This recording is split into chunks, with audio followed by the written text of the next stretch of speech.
Hola mis hermanos, ¿cómo están en esta tarde? Estamos bien contentos de estar en la casa del Señor, ¿verdad? Le damos un fuerte aplauso a nuestro Señor Jesucristo. Él es el motivo y la razón por la cual todos nosotros estamos hoy aquí. Queremos escucharlo a Él, queremos agradecerle, queremos adorarlo. Y es una bendición estar juntos, el poder reunirnos, el poder hacerlo con libertad. Y siempre ver personas que nos visitan por primera vez también es un gozo para nosotros. Sé que ya les dieron la bienvenida, pero siempre me gusta verlos y reafirmarles que son bienvenidos. Que este lugar es un lugar donde nos gozamos cuando gente viene por primera vez, porque creemos que Dios es un Dios que se alegra cuando un hijo pródigo regresa a casa, cuando alguien atiende al llamado de Él, de venir a su casa, de conocerlo a Él. Y estamos contentos de que estés aquí. No creemos en las coincidencias, creemos en las diosidencias. Si alguien te invitó o viste algún anuncio en redes sociales o como sea la forma en la que tú estés aquí, detrás de eso está el amor de Dios, la misericordia de Dios, atrayéndote a Él mismo. Así que bienvenido, bienvenida. Quiero agradecer públicamente también a todo el equipo de maestros de Abba Kids. Gracias a Dios por sus vidas. El día de ayer nuestros niños tuvieron su posada y fueron súper atendidos por cada uno de los maestros, por nuestras hermanas, nuestra hermana Magda, por Brianda, que son las directoras de Abba Kids. Y yo quiero que les demos un fuerte aplauso de verdad por la labor que ellas hacen para el Señor. Pero lo hacen con un corazón de verdad, híjole, tienen un corazón de siervos. Y yo doy gracias a Dios por ese equipo de Abba Kids. También el día de ayer estuvo el evento o la posada, reunión última del año de Cromático, los jóvenes de casa. Y doy gracias a Dios por la vida de todos los jóvenes, porque de verdad que ellos participan en cada uno de los ministerios, siempre están involucrados en todo y están cada día apasionándose más por Jesús y por la obra del Señor. Y el día de ayer tuvieron su última reunión y presenciamos algo muy interesante y muy importante para nuestra iglesia. Hubo un cambio en el liderazgo de los jóvenes, una transición que ya venimos orando y platicando de hace un año. Nuestro hermano Adrián y Abby, ellos estuvieron ministrando y mentoreando a los jóvenes por más de 4 años. Ellos estuvieron aquí al frente de ellos y ahora después de 4 años ellos van a hacerse cargo del equipo de misiones de casa. Adrián y Abby van a ser los nuevos directores de Abba Misiones, y ahora nuestro hermano Tavo y su esposa Yesenia van a asumir el liderazgo de Cromático. Ellos van a estar al frente en una nueva temporada con los jóvenes y estamos dando gracias a Dios por eso, porque creemos que estos cambios son buenos, que estos cambios son de parte de Dios y siempre es para la edificación de su iglesia. Así que estamos bien contentos por eso y damos gracias a Dios de verdad. Y bueno, también estoy contento porque seguimos con nuestra serie de la verdadera historia. Estamos hablando acerca de los acontecimientos que rodean el nacimiento o la humanidad de Jesús, y creemos que es una buena temporada. Bueno, siempre es buen tiempo, pero sobre todo en estas fechas para realmente meditar y reflexionar y profundizar en lo bendecidos que somos de que Dios se haya hecho un hombre, en el increíble misterio y poderosa acción de Dios de hacerse un hombre para venir a este mundo a morir por nosotros. Así que vamos a estar en esto. El domingo pasado vimos la primera sesión que se llamó Aplastador de Serpientes y vimos cómo Cristo derrotó al pecado, al infierno, al enemigo en la cruz y resolvió el verdadero problema de la humanidad, que es el pecado. Pero hoy vamos a ver que esta verdadera historia también nos cuenta de que hay un niño diferente a todos. Ese es el niño Jesús. Así que vamos a estar analizando, profundizando en Isaías capítulo 9. Ve conmigo rápidamente. Isaías capítulo 9 versículos 6 y 7. Vamos a leer quizá uno de los versos más conocidos en Facebook en estas fechas, ¿sí? Mucha gente cristiana o no cristiana también nos postea, pero sería muy bueno analizar en qué contexto esto está escrito, en qué contexto esta promesa del Mesías viene a nosotros. Y dice el versículo 6 de Isaías 9: pues nos ha nacido un niño, un hijo se nos ha dado, el gobierno descansará sobre sus hombros y será llamado Consejero Maravilloso, Dios Poderoso, Padre Eterno, Príncipe de Paz. Su gobierno y la paz nunca tendrán fin. Reinará con imparcialidad y justicia desde el trono de su antepasado David por toda la eternidad. El ferviente compromiso del Señor de los ejércitos celestiales hará que esto suceda. Vamos a orar. Padre, gracias. Gracias por la bendición de estar juntos, de poder cantar, de poder, Señor, orar, pero también el privilegio que tú nos das de escuchar tu palabra, de escuchar tu voz por medio de ella. Abre nuestros ojos, Señor, que podamos verte, que podamos entender a mayor profundidad quién tú eres y qué es lo que tú quieres, Señor. Que podamos también ver tu belleza y podamos, Señor, gozarnos en tu palabra. Tú sabes lo que nuestra alma realmente necesita, Señor, y tú eres quien provee alimento a nuestra alma a través de tu palabra. Te doy gracias por este tiempo. Usa, Señor, tu palabra y edifícanos, Señor. Te necesitamos en el nombre de Jesús. Amén y amén. Bien, como les decía hace un momento, este es uno de los pasajes más conocidos, sobre todo en estas fechas, pero que creo quizá que muy pocos de nosotros quizá conocemos el contexto en el que esto ha venido, esta promesa del Mesías. Te explico esto. El libro del profeta Isaías es uno de los libros más largos de la Biblia, tiene 66 capítulos. Y por ser un libro profético, tiene un lenguaje un tanto difícil de interpretar, porque todos los libros proféticos usan un lenguaje muy alegórico, metafórico, ¿sí? Entonces no podemos interpretarlo, por ejemplo, como un texto narrativo que está contando solamente una historia. Los profetas y sobre todo Isaías, que hablando de escritura y de gramática hebrea, es uno de los libros más ricos de toda la Biblia, tiene una complicación a la interpretación. Pero una de las cosas que nos puede ayudar muchísimo es conocer el contexto en el que cada promesa mesiánica, entiéndase promesa mesiánica por todas aquellas promesas que apuntan al nacimiento del Mesías. Para que nos demos una idea, Isaías fue escrito más o menos unos 750, 800 años antes de que Jesús naciera virginalmente a través de María. Entonces estamos hablando de una promesa que vino muchos años antes de su cumplimiento. Entonces quiero que vayas conmigo al capítulo 8 de Isaías para conocer un poquito el contexto de lo que estamos leyendo. En el capítulo 8, especialmente en el versículo 19, vamos a darnos cuenta que el tema es juicio sobre la nación de Israel. Te explico un poquito históricamente en qué momento estamos situados. Para este entonces la nación de Israel ya se había separado, eran dos reinos, el reino de Judá, el reino de Israel, y tenían conflictos constantes. Los reyes que se levantaron en ambas naciones no hacían lo correcto delante de Dios. Entonces, si pudiéramos bosquejar todo el libro de Isaías, los 66 capítulos de Isaías, de una manera muy general, lo podríamos hacer en tres partes. Número uno, del capítulo 1 al capítulo 35, podríamos decir que solamente encontraríamos juicio. Del 1 al 35, 35 capítulos donde Dios, por medio del profeta Isaías, está profetizándoles juicio a la nación de Israel por haberle dado la espalda a Dios, por haber consultado a brujos, adivinos y mediums, por haber hecho lo malo delante de Dios, aun cuando Dios constantemente les había hecho advertencias de no rebelarse contra él. Se rebelaron y Dios les advierte de que otros pueblos vendrán a conquistarlos. Fíjate, 35 capítulos. Ahora, ojo con esto. Acabamos de leer el capítulo 9 y en medio de este contexto de juicio podemos ver esta luz de esperanza de un Mesías que vendría y sería llamado con títulos que en un momento más vamos a observar. Pero no sé si tú pudiste estar el domingo pasado aquí cuando hablamos acerca del Génesis y vimos que en un contexto de juicio similar a este, donde Dios le está diciendo a la serpiente, maldita serás tú entre los animales, donde Dios le está diciendo a la mujer, ahora por tu desobediencia vas a tener a tus hijos con dolores de parto, y al hombre le está diciendo, por haber hecho esto vas a tener que sudar para poder comer, vas a tener que ganarte el alimento con el sudor de tu frente, y como tú eras el líder, el encargado de aquí de este huerto, ahora la tierra también se verá maldecida por tu desobediencia. Entonces, en un contexto de juicio, Dios le dice, pero de la simiente de la mujer nacerá alguien que le aplastará la cabeza a la serpiente.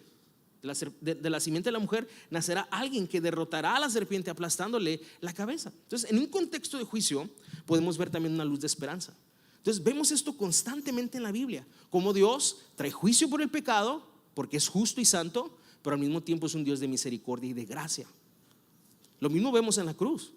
Vemos como Dios castiga el pecado castigando a su hijo, pero al mismo tiempo su hijo es la representación del amor de Dios, porque en esto conocemos el amor de Dios, en que siendo aún pecadores Cristo murió por nosotros. Entonces esa es una constante que tú y yo vamos a ver en las escrituras, y lo mismo sucede aquí en Isaías. Dios está trayendo juicio, fíjate bien, no por pocas cosas, por muchas cosas que esta nación había hecho. Ve conmigo al verso 19 de Isaías capítulo 8. Dice, Tal vez alguien les diga: preguntemos a los médiums y a los que consultan los espíritus de los muertos. Con sus susurros y balbuceos nos dirán qué debemos de hacer. Pero ¿acaso no deberá el pueblo pedirle a Dios que los guíe? ¿Deberían los vivos buscar orientación de los muertos?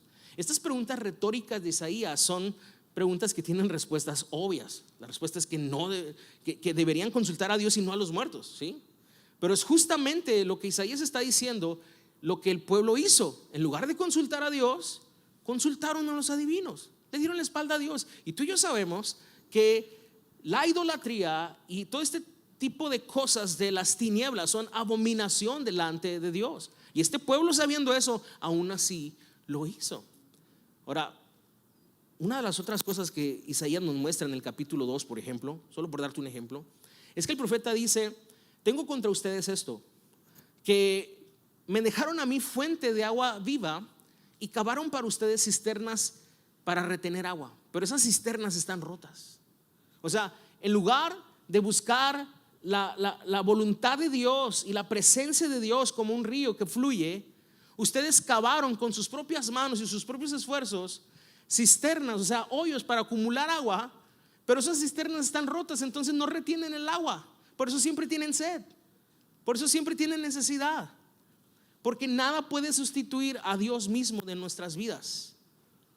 Ningún método, ningún bien, ningún recurso en el mundo puede sustituir a Dios de nuestras vidas. Estamos hechos para necesitar a Dios. Entonces, esta es la constante en el pueblo de Israel. Versículo siguiente sería el versículo 20. Busquen las instrucciones y las enseñanzas de Dios. Quienes contradicen su palabra están en completa obscuridad. Esto representa la condición espiritual de Israel en este tiempo. Obscuridad espiritual.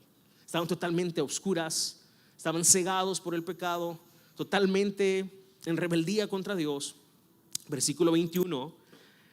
Irán de un lugar a otro fatigados y hambrientos. La condición espiritual de obscuridad produce en el hombre esto: fatiga y hambre, un hambre que no se sacia. Por eso Jesús, cuando aparece en los evangelios, dice: vengan a mí todos los que están cansados y cargados, yo los haré descansar. Porque la condición espiritual de ese alejamiento de Dios, esta rebeldía contra Dios, produce una fatiga y un hambre insaciable. Y dice: ¿y por qué tienen hambre? Se pondrán furiosos y maldecirán a su rey y a su Dios. Levantarán la mirada al cielo y luego la bajarán a la tierra, pero donde quiera que miren habrá problemas, angustia y una oscura desesperación. Serán lanzados a las tinieblas de afuera. Hermanos, esto describe la condición espiritual del pueblo de Israel, en la cual Dios está profetizando juicio. Ahora, ¿por qué leímos esto? Porque esto nos ayuda a entender lo que vamos a leer en el capítulo 9. Ahora sí, ve conmigo al capítulo 9, versículo 1, y vamos a ir paso a paso describiendo eso. Dice el versículo 1 del capítulo 9: sin embargo, ¿qué? La oscuridad en la que el pueblo se encontraba a causa de su pecado, ese tiempo de oscuridad y de desesperación no durará para siempre. ¿Ves este patrón? Juicio y gracia, juicio y esperanza. Ahora Dios está prometiendo a través del mismo profeta que esto no iba a durar para siempre. Hay un rayo de esperanza. Dios, el soberano, el que tiene un plan perfecto para cada uno de nosotros y para la humanidad en sí misma, está prometiendo esperanza. Dice: la tierra de Zabulón y Neftalí será humillada. Quizá para ti, para mí, eso no tenga mucha conexión. ¿Quién es Zabulón y Neftalí? Bueno, sabemos históricamente que son parte de las 12 tribus de Israel. Sabemos también que cuando se hizo la distribución del reino, Zabulón y Neftalí estuvieron al norte de Israel. Y dice: pero habrá un tiempo en el futuro cuando Galilea de los gentiles, que se encuentra junto al camino que va del Jordán al mar, será llena de gloria. Te explico esto. La profecía de juicio sobre Israel en este momento era que el imperio de los asirios iba a invadir a Israel, los iba a conquistar, iban a matar un chorro de gente, e iba a venir un tiempo de sometimiento y de esclavitud acerca de los asirios sobre Israel a causa del pecado. Imagínate ese momento, esa temporada del pueblo llenos de incertidumbre, llenos de temor, de desesperanza, porque ellos sabían que este imperio de los asirios eran terribles. Y en medio de esta palabra de juicio, Isaías vuelve a profetizar y dice: pero no va a ser así para siempre. En esta tierra donde va a comenzar la invasión de los asirios, que es Zabulón y Neftalí, el norte de Israel, sí será humillada, pero en el futuro verá la gloria de Dios, será llena de la gloria de Dios. Ahora, esto es maravilloso porque tiene un cumplimiento exacto y específico esta profecía en Mateo capítulo 4 versículo 12. Ve conmigo rápidamente Mateo capítulo 4 versículo 12. Y fíjate lo que dice la escritura acá. Cuando Jesús oyó que habían arrestado a Juan, salió de Judea y regresó a Galilea. Primero fue a Nazaret, luego salió de ahí y siguió hasta Capernaum, junto al mar de Galilea, en la región de Zabulón y Neftalí. Estos dos mismos nombres y es la misma región geográfica que Isaías está diciéndonos. Versículo 14. Todavía para que quede más confirmado, dice: así se cumplió lo que Dios dijo por medio del profeta Isaías. En la tierra de Zabulón y Neftalí, junto al mar, más allá del río Jordán en Galilea, donde viven tantos gentiles, la gente que estaba en la oscuridad ha visto una gran luz. Y para aquellos que vivían en la tierra donde la muerte arroja su sombra, ha brillado una luz. Ojo con el versículo 17. A partir de ese momento Jesús comenzó a predicar: arrepiéntanse de sus pecados y vuelvan a Dios, porque el reino del cielo está cerca.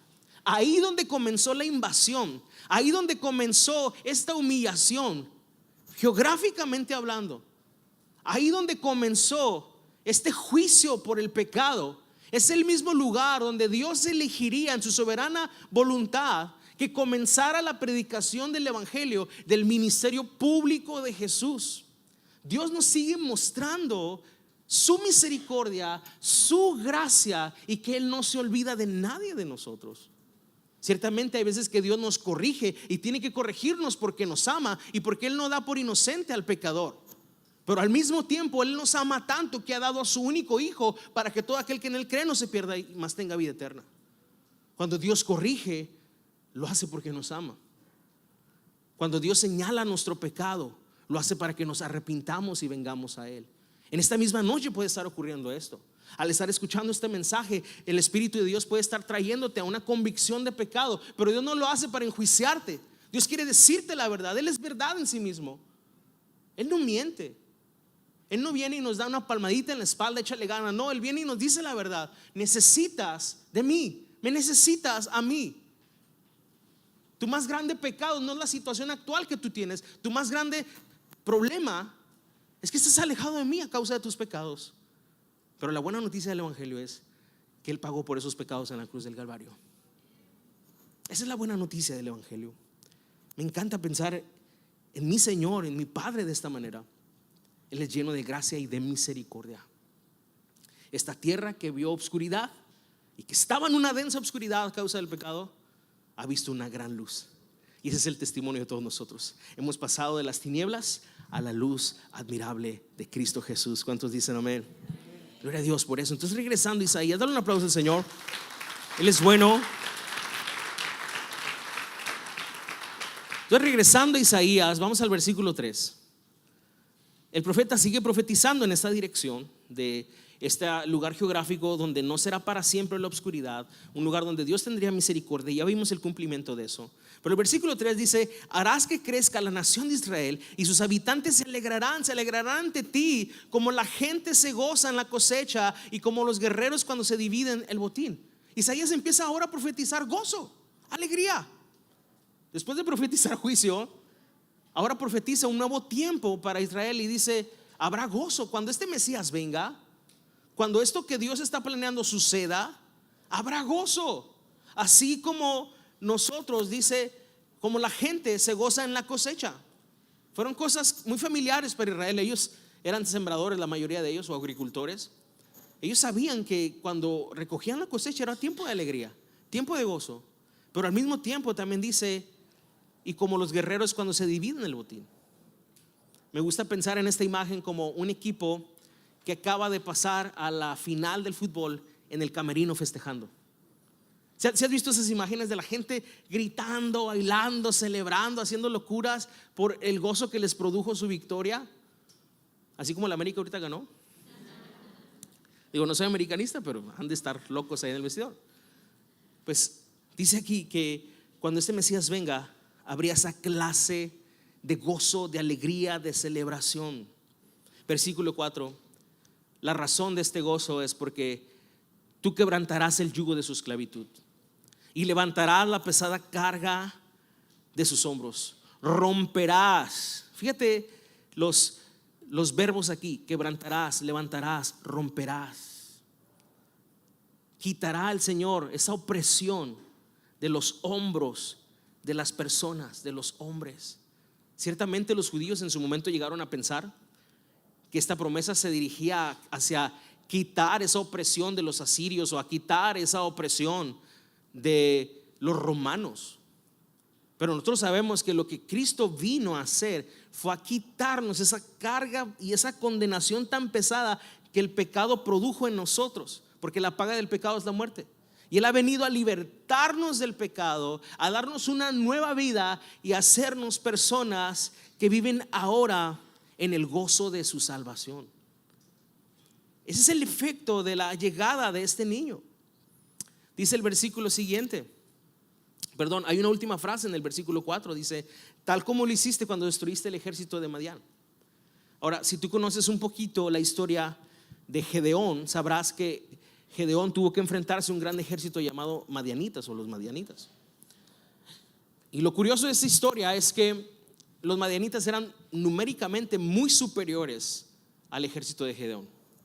Pero esto estaba todo planeado por Dios, porque lo que Él quería demostrar es que no es con espada ni con ejército, sino que es con su Santo Espíritu. No son las estrategias humanas, ni son la cantidad o los recursos que tengamos, es el poder de Dios, hermanos. Entonces Dios le dice algo así a Gedeón, le dice: ¿sabes qué, Gedeón? Te vas a enfrentar a los madianitas, sí, son muchos más que ustedes, pero tú tienes un ejército, a lo mejor no son muchos, pero todavía para mí son demasiados. Así que dile al pueblo que los que tengan miedo se vayan a su casa. Entonces Gedeón se va y se para enfrente de Dios y dice: dice el Señor que los que tengan miedo pues se retachen para la casa. Se fueron un montón se fueron. Pero Dios dice: todavía son muchos, Gedeón, así que llévalos al río. Y aquellos que vayan a tomar agua al río y tomen agua como un perro, disculpen la expresión, pero así dice, o sea, que descuiden su posición de soldados y se abalancen sobre el agua así como los perros toman agua, a esos retáchalos también fuera de la casa. Solamente aquellos que se hinquen con una rodilla, agarren la espada y volteen y con una mano tomen el agua, a esos son los guerreros. No más quedaron 300 para no tardar más tiempo en la historia.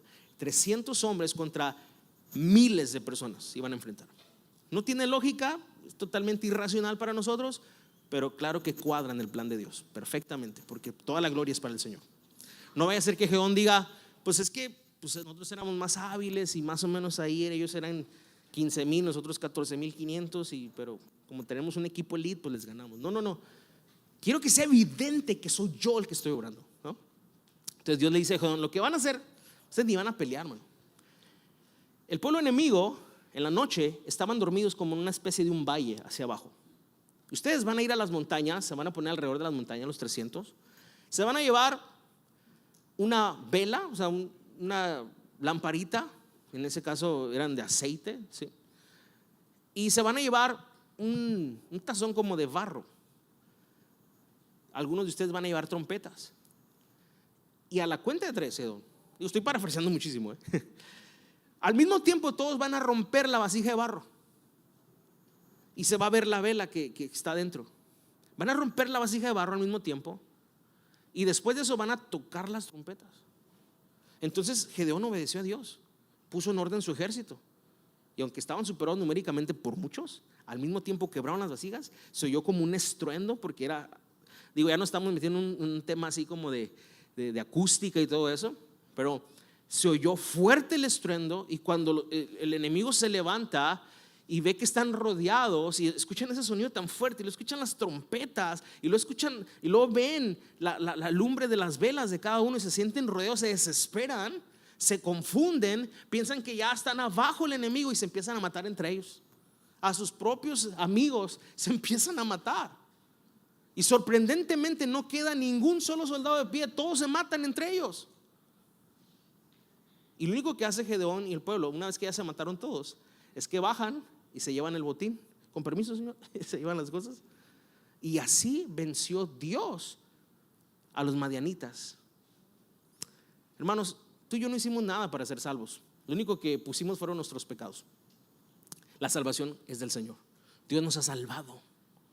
Él es el que ha triunfado sobre el enemigo. Él es el que exhibió públicamente al enemigo, a sus secuaces en la cruz, y los exhibió públicamente, quitando el acta de los decretos que nos era contraria, hermanos. Nosotros en esa historia podemos ser como un Gedeón, un pueblo que no tiene fuerza, ¿sí? Un ejército que no tiene fuerza, pero que tiene un Dios todopoderoso, que todo lo puede y que todo lo hace según el designio de su voluntad. Entonces, cuando venga este Mesías en este contexto, será así como en la batalla donde tú destruiste el ejército de Madián. Sí, porque el pecado nos vence a nosotros, claro que sí, pero no a nuestro Señor.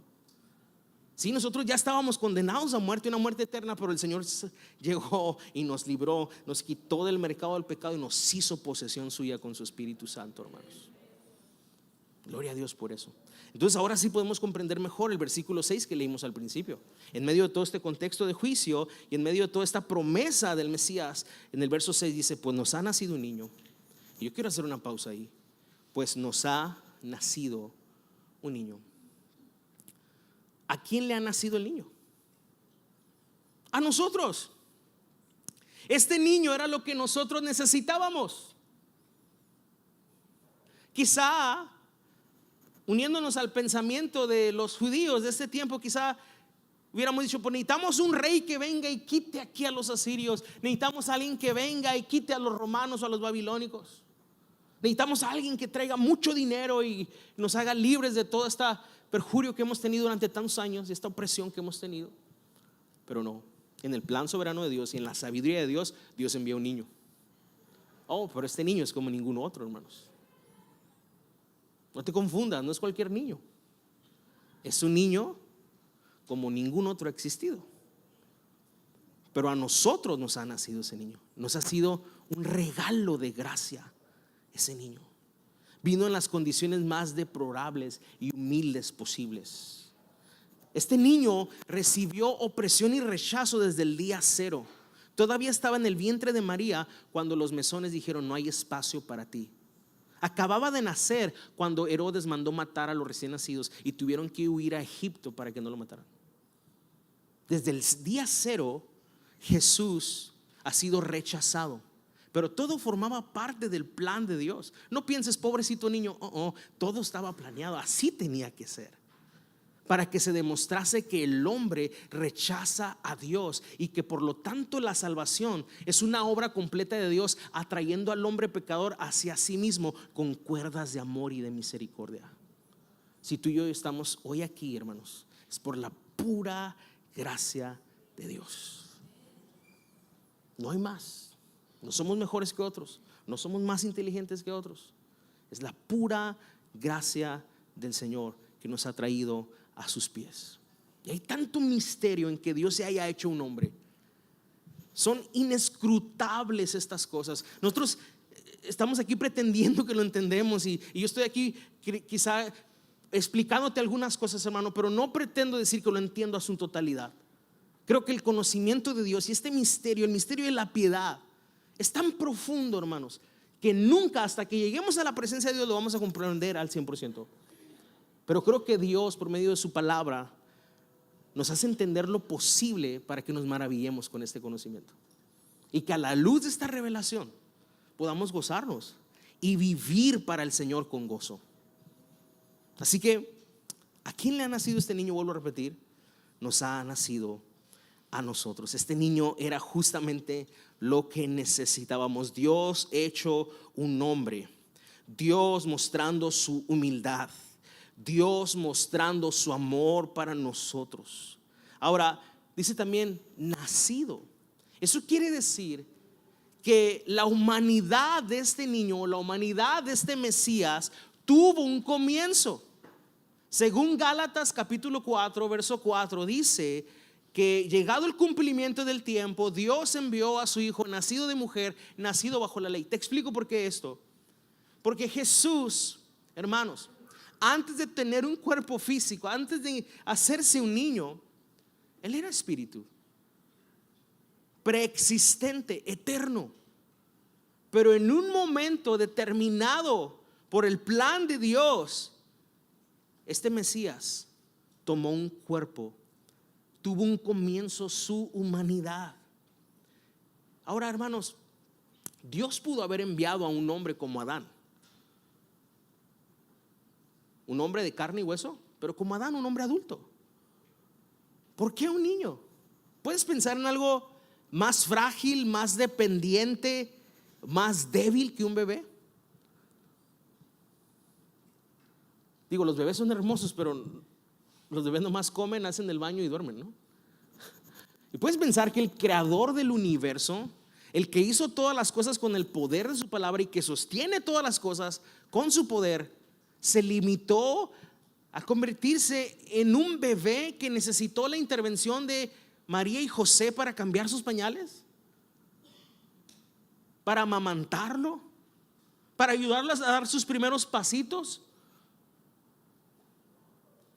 quizá para taparlo y abrigarlo del frío. Hermanos, qué insondiables son estos misterios de Dios. Dios quiso y determinó hacerlo así porque Él quería identificarse plenamente con la humanidad. Que Jesús se sometiera al proceso de crecimiento biológico como nosotros lo vivimos. Él entiende nuestra humanidad perfectamente. Él tuvo que esperar para que sus dientes crecieran. Él tuvo que esperar para dar sus primeros pasos. Piénsalo, el creador del universo, aquel que los demonios le huyen, se sometió a esto por amor a nosotros. También a través de esta humanidad y esta fragilidad, Él muestra en su vida la naturaleza de siervo que hay en Dios. Dios es el siervo por excelencia. Él vino a servirnos y dándonos un ejemplo maravilloso. Se despojó a sí mismo, dice Pablo en Filipenses capítulo 2. Haya pues en ustedes el mismo sentir, la misma actitud que hubo en Cristo Jesús, el cual siendo igual a Dios, o sea, en esencia igual al Padre, la segunda persona de la Trinidad, en esencia es igual al Padre. Él era espíritu, pero la segunda persona de la Trinidad es la única persona de la Trinidad que tomó una forma humana. Y ahí, hermanos, Él se humilla, porque al tomar una forma humana, Él se limita, Él mismo limita voluntariamente esta forma que antes tenía de ser espíritu.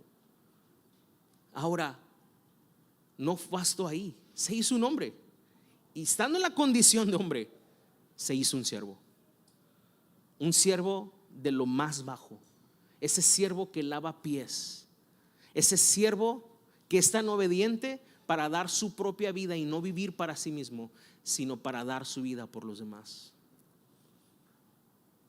Dios hace todo esto, hermano, en su plan, no solo para salvarnos, sino para enseñarnos su voluntad por medio de este niño que es como ningún otro. Ahora, no se queda ahí, dice el verso, nos ha nacido un niño, pero también dice, un hijo nos es dado. ¿Por qué hijo nos es dado? Porque Jesús es preexistente, siempre ha existido. El Hijo de Dios, la segunda persona de la Trinidad, el Padre lo da como el sacrificio por nuestros pecados, como el pago efectivo de nuestros pecados. El Padre lo da. El verso medular de las Escrituras, Juan 3:16, dice que de tal manera amó Dios al mundo que dio a su Hijo. Este Hijo es el que nos es dado. Este Hijo se hizo hombre para que los hombres pudiéramos ser hijos de Dios. Me gusta mucho la frase de C.S. Lewis que dice: hubo una vez en el mundo un pesebre y en ese pesebre algo más grande que el mundo. Hermanos, ni José y María pudieron conocer en plenitud lo que significaba tener ese bebé en los brazos. Claro que se maravillaron, claro que María era consciente y José eran conscientes por la anunciación de los ángeles que ellos estaban a cargo del que iba a ser el Salvador del mundo.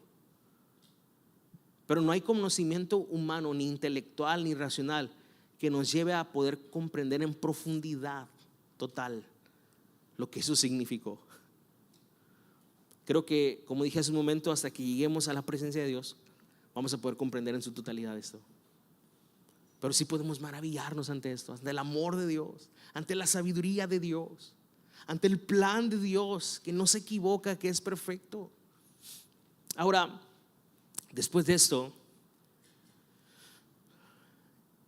el profeta empieza a mencionar algunos títulos que este niño tendría. Estos títulos u oficios no son nombres de pila. Cuando él dice y llamará su nombre, en la traducción del hebreo no quiere decir que sería su nombre de pila. Es como si nos damos 2 capítulos atrás, a Isaías capítulo 7 también dice que llamará su nombre Emmanuel. Y Emmanuel sabemos que no es el nombre en sí de Jesús, pero es un título que significa Dios con nosotros. Ese es el significado. Dios está con nosotros. Dios hecho un nombre, ¿sí? Aquí sucede algo similar en el verso siguiente, o parte de la mitad de este verso, en Isaías capítulo 9, dice: un hijo se nos ha dado y el gobierno descansará sobre sus hombros y será llamado Consejero Maravilloso. El segundo es Dios Poderoso, Padre Eterno, Príncipe de Paz. Y aunque algunas traducciones dicen Consejero Admirable, o como lo dice aquí, Consejero Maravilloso, y algunos cambian el orden, Maravilloso Consejero. Algunas versiones lo dividen en 2, otras lo dejan como un solo título. Yo creo que valdría la pena hoy ir palabra o título por título y ver a la luz de las Escrituras qué es esto a lo que se refiere. Empecemos. Cuando la Biblia dice que Él es admirable, este título, ¿qué significa? Hermanos, significa que Jesús, el Mesías, es como ninguna otra persona que ha existido en el universo. Lo que Él ha hecho por nosotros y quién es Él debería de llenarnos de admiración. Nunca vamos a poder realmente conocer a Jesús en su totalidad o completamente y sentirnos aburridos. La vida cristiana trata de conocer a Dios, de eso se trata. Vamos conociéndolo a Él y en esta realidad de quién es Él, la vida va cobrando sentido aquí en la tierra. Y cuando estamos en ese caminar de conocerlo a Él, de contemplarlo a Él, el cristiano nunca estará sin fruto, nunca estará aburrido y nunca estará ocioso. La vida de un creyente ocupada en la contemplación de Dios será una vida ascendente, creciente y santificada. La manera en la que tú y yo debemos de combatir el pecado que aún nos asedia y nos persigue es a través de la contemplación, admirando a Jesucristo. Cuando alguien está viendo la belleza de Jesús a través de la palabra, cuando alguien se está enamorando de Jesús al ver su santidad, entendiendo su palabra, difícilmente tendrá tiempo su mente para estar pensando en otras cosas o dándole rienda suelta a sus deseos y pasiones, o en otro lugar queriendo imitar lo que el mundo quiere hacer o hace. La manera más efectiva de luchar contra nuestro pecado, hermanos, es amando a Cristo, contemplándolo a Él. Hermanos, porque la lucha contra el pecado realmente es esto: es la tentación o el ofrecimiento de una cosa, persona o actividad que pretende ser más hermoso, más bello o producir más gozo que el que Cristo puede producir en nuestras vidas. De eso se trata. Viene la serpiente y te dice: mira, si tú tienes una relación ilícita en tu vida, tú vas a tener la vida que te mereces. Te vas a sentir más amado, más amada, y es lo que tú necesitas. Mira, si pruebas este fruto y vemos como Eva, que es agradable a los ojos y que parece que está rico, en otras palabras, me parece más deleitoso que Dios, me parece más deleitoso que la voluntad de Dios. Así sigue trabajando la serpiente, y esa es la lucha contra la tentación. Mira, si tú te robas este dinero, si tú haces esta tranza en el trabajo, acabo que el que no tranza no avanza. Si tú haces esta tranza en el trabajo, vas a tener el nivel de vida que tú necesitas y tú te mereces. Y siempre la constante es algo que pretende ser más hermoso, más bello, más deleitoso que nuestro Señor. Pero el cristiano que comprende esto y empieza a conocer a Jesús a través de las Escrituras, a crecer en su contemplamiento de Dios todos los días, viéndolo a Él, observándolo a Él, deleitándose en Cristo. Cuando vienen los deleites del mundo, este cristiano puede decir: no, mi Señor es más hermoso que lo que tú me ofreces. Cristo es mejor que lo que tú me ofreces. Y esa es la manera efectiva, hermanos, en la que nosotros podemos luchar contra el pecado. El pecado no solamente es abstenencia sin conocer a Dios. Tarde que temprano alguien va a ceder si no puede ver la belleza de Jesús, si no puede tomar voluntariamente la decisión de decir: sabes que por la gracia de Dios y el poder del Espíritu Santo puedo ver a Cristo, y Él es mejor que todo. Él es más hermoso que todo. Quizá hoy mismo tú estás siendo tentado o tentada a abandonar tu matrimonio, a cometer quizá un delito en tu trabajo, o no sé por qué estás pasando. Yo también soy tentado con el pecado, pero de hermano a hermano te digo que la manera más efectiva de vencer el pecado no solamente es ponerte así para que el infierno te esté pegando y tú, no, es proactivo, es verlo a Él, contemplarlo a Él en la hermosura de su santidad por medio de las Escrituras, en la comunidad con tus hermanos que te ayudan a ver la belleza de Jesús. La comunidad expone también nuestro pecado, lo falto que somos, pero no para juzgarnos y expulsarnos, sino para ayudarnos a ver el Evangelio y ver a Jesús. Uno de mis salmos favoritos es el Salmo 119, que habla acerca del amor a Dios y el amor a su palabra. El versículo 18 dice: abre mis ojos para que pueda ver las maravillas de tu ley.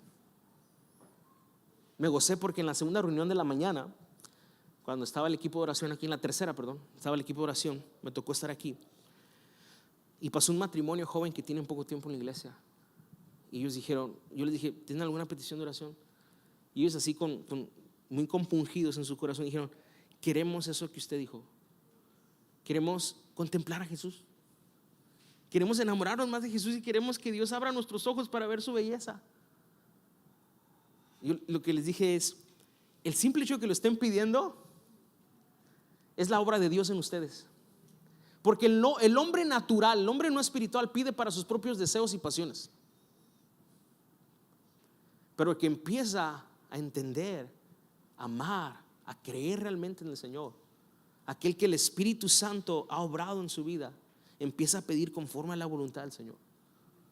Dice la Escritura que si pedimos conforme a su voluntad, podemos tener la certeza que ya obtenemos lo que hemos pedido.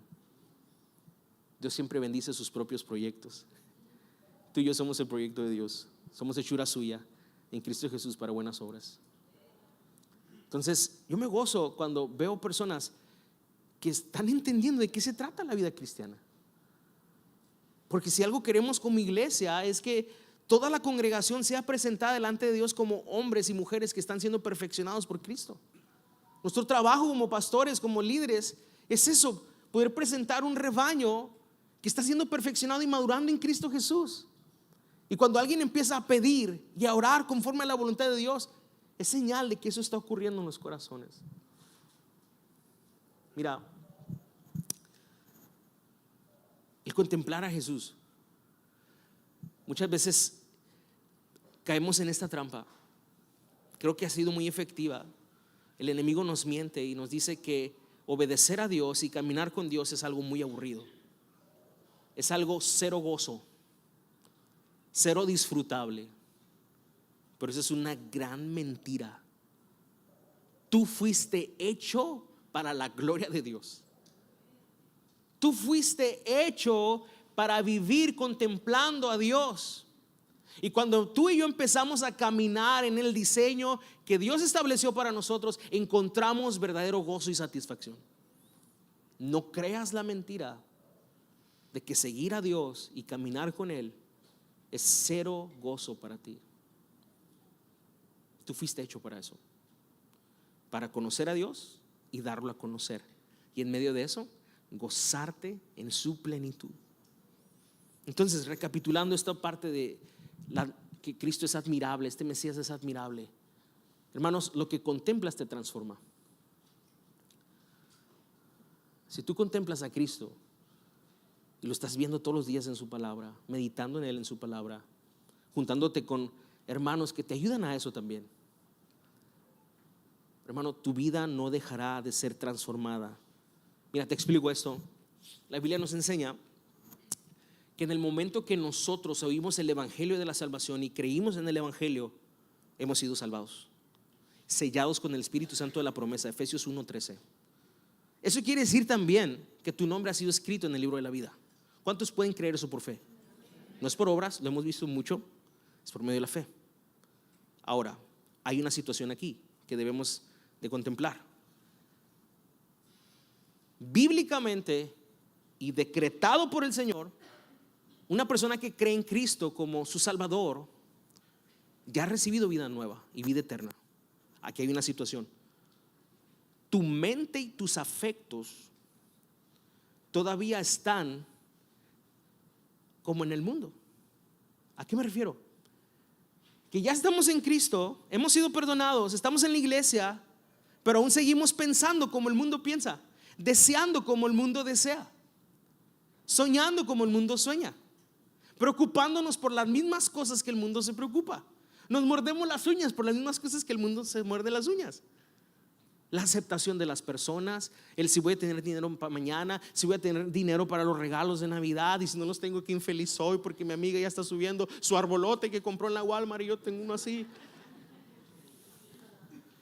Y la vida de mi amigo y mi amiga, se mira que todo es bien lindo porque subió canciones de Frank Sinatra de Navidad, así todo decorado su casa y lleno el árbol de regalos. Y yo nomás tengo puros biles de la Coppel. Y me angustia mi alma, no sé, soy el hombre más pobre, la mujer más pobre, me siento tan desdichado. Y nos sigue preocupando lo que al mundo le preocupa. La santificación se trata de trasladar nuestra mente y nuestros afectos al reino de Dios. La madurez en Cristo se trata de que cada vez las cosas del mundo son tan vanas para nosotros y más apreciamos a Cristo, amamos al Señor, su obra, más al Señor y su obra, menos de nosotros, menos del mundo, más de Él y para su gloria. Pero es un proceso. Hermanos, piensa en la iglesia primitiva, cómo estos hombres y mujeres dieron su vida por causa de Cristo. Como un hombre como Pablo, encarcelado tantas veces, seguía escribiendo para el beneficio de la iglesia y para la gloria de Dios. Porque la vida cristiana es muy diferente a la vida que el mundo ofrece. El mundo dice: vive para ti mismo, contémplate a ti mismo. Si tú no estás bien, nada va a estar bien. Así que si algo te molesta, algo te irrita o te es tóxico, deséchalo de tu vida. El mensaje de Jesús es: muérete a ti mismo, toma tu cruz y sígueme. El mensaje de Cristo es: ya no vives para ti mismo, ahora vives para la gloria de Dios. Imita a Cristo, toma su misma actitud. Son mensajes completamente diferentes. Ahora, esto que te hablo de trasladar la mente, Romanos nos lo explica así. Dice: sean transformados por medio de la renovación del entendimiento. ¿Qué significa esto? Que la mente cambie, que la mente sea lavada, que nuevos pensamientos, un nuevo sistema de pensamiento esté en la mente, porque lo que está en la mente gobierna el corazón y las actitudes y las acciones. Entonces, aunque tú ya eres nueva criatura en Cristo, tú y yo somos criatura en Cristo, la lucha es que nuestra mente sigue amoldada al mundo. Nuestros deseos muchas veces siguen amoldados al mundo. Y el Espíritu Santo, su trabajo es santificarnos, trayéndonos de allá hacia acá, como por medio de la palabra de Dios. Tú puedes ver el caminar de madurez en tu vida conforme como este mundo, sus deseos y sus pasiones cada vez son menos atractivos para ti, y tú vives ahora contemplando a Jesús, amándolo a Él. ¿Sabes cuál es uno de los versos que más me pega a mí y me duele y me incomoda de la Biblia? Te soy honesto, te abro mi corazón. Cuando Jesús dice: y aquel que ame más padre, hijos, hermanos, sus casas, sus posesiones, que a mí no es digno de mi evangelio. Duele eso. No sé si a ti te pasa. A mí me confronta demasiado ese verso. Ahora, Jesús está diciendo que Él está peleado con la familia, que Él quiere pura gente sola. No. ¿Se refiere a ese verso que Jesús está peleado con que los cristianos tengan casa? Tampoco. O que no tenga suegra. Bueno, eso está más cercano a la realidad. No es cierto. No, Jesús no se está refiriendo a nada de eso. Jesús no se está refiriendo a que no tengas ninguna de esas cosas. Lo que Jesús está diciendo es: si esas cosas son más importantes para ti que yo mismo, que mi persona, tú no eres digno de mi evangelio. Es más, tú no has entendido el evangelio. ¿Recuerdas la parábola de Jesús donde dice que un hombre encontró un tesoro en un terreno? Encuentra este tesoro en el terreno y lo que hace este hombre va y vende todo lo que tiene para comprar ese terreno. Y una vez que vende todo lo que ese hombre tenía y compra el terreno, está llena de gozo por el tesoro que había encontrado en ese terreno. Así es un hombre que encuentra a Cristo, que empieza a entender el evangelio. Cristo es su tesoro, por eso lo contempla. Alguien dijo una vez: no vayas a poner tu esperanza en algo que puedas perder. No vayas a poner tu vida en algo que puedas perder. Hermanos, en este mundo hasta la familia la podemos perder. Y no estoy menospreciando esto. Yo amo a mi familia y sé que tú también. Pero hermanos, Cristo es mejor que todas las cosas. Tú y yo podríamos perderlo todo, literal todo. Pero si tienes a Cristo, hermano, no te faltará nada. Cristo, hermano, es el tesoro que hemos sido llamados a contemplar. En este mundo pueden pasar tantas cosas. Vivimos en un mundo de desigualdad, vivimos en un mundo de pecado. Pero si tenemos a Cristo, hermanos, tenemos el tesoro, tenemos la perla preciosa, tenemos, hermanos, a Emmanuel, Dios con nosotros. Esta vida cristiana se trata de eso. Contempla a Cristo y deja que Cristo te transforme. Cristo tiene que ser nuestro tesoro para que podamos llegar a decir como Pablo. Fíjate lo que dijo Pablo: todas las cosas que antes yo estimaba por ganancia. Te pregunto yo a ti, ¿qué es importante para ti en la vida? ¿El dinero? ¿El ser amado? ¿El ser reconocido? ¿El ser valorado? Digo, no estoy diciendo cosas malas. Todos nosotros tenemos esas necesidades intrínsecas de nuestra alma. Seguridad, cariño, afecto. Pablo dice: todas esas cosas que yo antes estimaba valiosas en mi vida, dice Pablo, ahora las tengo por basura. Ahora ya no son valiosas para mí, con tal de alcanzar a Cristo. Ese es un hombre maduro en Dios. Que podamos llegar a decir, hermanos, no es que no ame mi familia, no es que no ame mi trabajo, no es que no ame mi casa, pero no lo amo más que a mi Señor. Entonces yo podría perder esto, pero lo que no puedo perder es a Cristo. En la vida yo no sé qué me depara. Yo podría perder algunas cosas de esto o todo esto, pero sé que Cristo nunca me dejará ni me soltará. Sé que el Señor siempre estará conmigo y Él es suficiente. Él es mi tesoro. Hermano, sé que lo que estoy diciendo es duro, pero tú vea las escrituras para que puedas corroborar eso. El Mesías no solamente es admirable, es el consejero. Y cómo necesitamos el consejo del Señor. Acuérdate que por un consejo malo todo se echó a perder. La serpiente diciéndole a Eva: no, Dios está diciendo mentiras, no van a morir, cómanselo, van a ser como dioses. Y ahí va la hermana Eva, ¿no? Un mal consejo distorsionó la realidad de quién es Dios, y sigue sucediendo. Pero el buen consejo del Señor trae vida. El buen consejo del Señor, hermanos, es poderoso. Según el Salmo 1, hay dos tipos de consejo nomás. Hay de dos sopas. Según el Salmo 1, ¿es el consejo de los malos o el consejo de las Escrituras?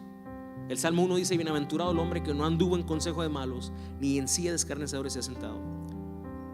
Y luego inmediatamente dice: sino que en la ley del Señor está su delicia.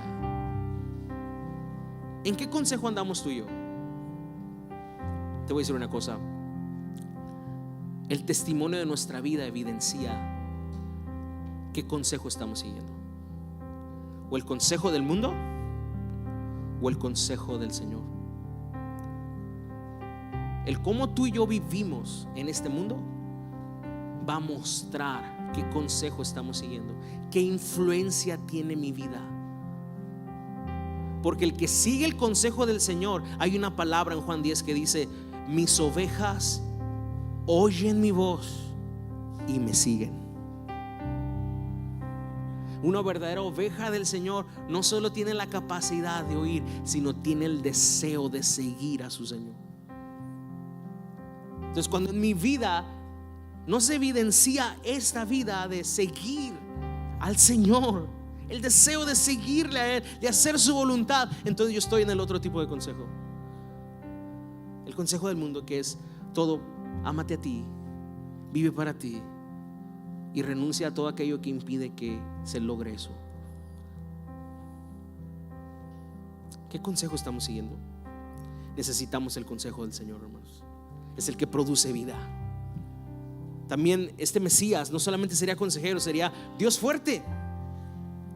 Muchos quieren opacar la deidad de Cristo, diciendo que Cristo es inferior al Padre, diciendo que Cristo es un Dios creado inferior. Pero las Escrituras dicen todo lo contrario. En Colosenses 1, versículo 15 dice que Cristo es la imagen visible del Dios invisible, de este Dios que nadie podía ver. En Cristo se hizo posible verlo, porque Él es Dios mismo hecho un hombre. Dice: Él ya existía antes de que las cosas fueran creadas y es supremo sobre toda la creación, porque por medio de Él Dios creó todo lo que existe en los lugares celestiales y en la tierra. Hizo las cosas que podemos ver y las que no podemos ver, tales como tronos, reinos, gobernantes y autoridades del mundo invisible. Todo fue creado por medio de Él y para Él. Él ya existía antes de todas las cosas y mantiene unida toda la creación. Sí, este niño que vino y nació en Belén humildemente es este Dios fuerte, creador de todas las cosas, que sostiene al universo con su poder. Él también sería llamado Padre Eterno. No porque Jesús y el Padre sean la misma persona. Nosotros creemos en la Trinidad divina. Dios es uno solo en tres personas. Pero ¿en qué sentido Jesús es llamado Padre Eterno? En que Jesús es la fuente o el autor de toda la eternidad, y en que Él es el dador de esta nueva vida que Él efectuó en la cruz del Calvario para nosotros. Pero también Él sería llamado Príncipe de Paz. No solamente esta clase de paz que los hombres podemos tener cuando estamos en una situación de no guerra con alguien, cuando en estas vísperas navideñas se dice: hay que vivir en paz, perdona las ofensas de los demás y dale un abrazo a tu compañero, etcétera. No, esta paz que este Mesías traería sería mucho más profunda que eso. No es una paz solamente para pasar la temporada, es una paz eterna. Él vendría a reconciliar la creación caída con su creador. Él vendría a ser ese puente que uniría nuevamente al hombre con su Dios. Pero no solamente sería el puente, sino sería el sacrificio, la ofrenda para que eso fuese posible. Y no solamente sería la ofrenda y el puente, sería el modelo de cuál es la manera en la que un hombre debe vivir para la gloria de Dios. Jesús lo es todo. Dice Romanos capítulo 5, versículo 1, que tenemos paz para con Dios porque hemos sido justificados por medio de la fe. La paz que este príncipe traería sería una paz que toda la humanidad necesita y que nadie más podría efectuar más que Él. Reconciliar al mundo consigo mismo mediante esa cruz, quitando toda enemistad, quitando todo pared divisoria, quitando todo impedimento para que ahora tú y yo que hemos creído en el Señor podamos llamarle Padre, podamos llamarle Señor, podamos llamarle Dios nuestro. Este Mesías sería el príncipe de paz, que haría de su iglesia sus embajadores, que ahora son enviados a ser agentes de paz a este mundo. Porque a todos nosotros se nos ha encomendado ahora el ministerio de la reconciliación. Si tú has creído en Cristo, ahora tú eres llamado a ser un reconciliador de este mundo, alguien que pregone estas buenas noticias de paz, alguien que pregone este mensaje pacificador del evangelio. Dios hizo un hombre para traer verdadera paz, una paz que sobrepasa nuestro entendimiento y que no depende de nuestras circunstancias, una paz que ha sido sellada con sangre en el Calvario. Este es el niño, hermanos, que es como ningún otro. Un niño que nació para morir, un niño que vino a este mundo con una misión y que la cumplió perfectamente. Él en su humanidad fue tan frágil, modelándonos cómo tenemos que vivir en esta tierra. Y en esa fragilidad y en esa humanidad nosotros podemos aprender a acercarnos a Dios. A veces en esta sociedad pensamos que necesitamos mostrarnos tan fuertes y tan poderosos, pero delante del Señor Él viene por aquellos quebrantados de corazón, por aquellos que son pobres en espíritu.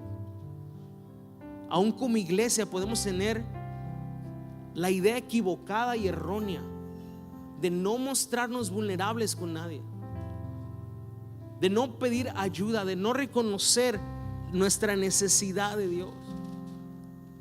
¿Sabes? Cuando Jesús estuvo triste, Él lloró. Delante de la tumba de su amigo Lázaro, Él derramó sus lágrimas. Aunque lo iba a resucitar en unos momentos después, Él no reprimió lo que Él sentía. Él lloró. Cuando estaba a punto de ser tomado por los soldados, junto con sus amigos más cercanos, Pedro, Jacobo y Juan, le dice: ¿saben qué? Estoy triste hasta la muerte, oren conmigo. ¿Sabes? A veces tenemos la cultura aquí, aún aquí en Nava. ¿Cómo estás? Súper bien, gracias a Dios, en victoria. Y por dentro te estás muriendo. Por dentro no sabes ni cómo llegaste a la iglesia hoy. Aprendamos del maestro. En su humanidad, en su fragilidad, Él dijo: estoy muy triste, oren, necesito que oren. Pero ¿sabes qué hizo Jesús? Le dijo a sus amigos, confesó su debilidad, pero Él va a su Padre y dice: Padre, si es posible, pase de mí esta copa, pero no sea como yo quiero, hágase tu voluntad. Cristo es el modelo. Hay que confesar nuestras debilidades, nuestras necesidades, pero al mismo tiempo hay que llevarlas y encomendarlas a Dios, que todo lo puede y que es suficiente para nosotros. Ese es el modelo de Jesús para nosotros y podemos aprender de Él. ¿Por qué no oramos en esta noche? Cierra tus ojos. ¿Dónde estás? Padre, te damos gracias por tu palabra, porque nunca vuelve vacía. Gracias porque hoy tú nos enseñas que tú viniste a esta tierra a cumplir tu plan perfecto. Al morir por nosotros en esa cruz, tú viniste en forma de un niño frágil, débil, pero ahí tú nos muestras que tú eres un siervo. Ahí tú nos muestras tu humildad. Ahí tú nos muestras el modelo de cómo debemos de ser nosotros. Gracias, Señor, porque ciertamente tú viniste como un niño, pero nunca has dejado de ser Dios. Tú eres el Dios eterno, el Dios todopoderoso, que se levantó de los muertos, venciendo la muerte, al infierno, al mismo diablo, y avergonzándolo públicamente en esa cruz. Te doy gracias por tu palabra, Señor. Sigue obrando en nosotros, que podamos contemplarte, porque tú eres admirable, Que podamos siempre recurrir a tu consejo, al consejo de tu palabra. Que podamos recurrir a tu poder, porque tú eres el Dios fuerte. Que podamos, Señor, saber que tú eres el Padre eterno y estar seguros en ti. Y que podamos deleitarnos en esta paz que tú has traído para todos aquellos que creen en ti. Te damos toda la gloria y toda la honra, Señor. Amén y amén. Que Dios te bendiga, iglesia. ¿Por qué no te pones de pie, iglesia? Vamos a exaltar a Jesús.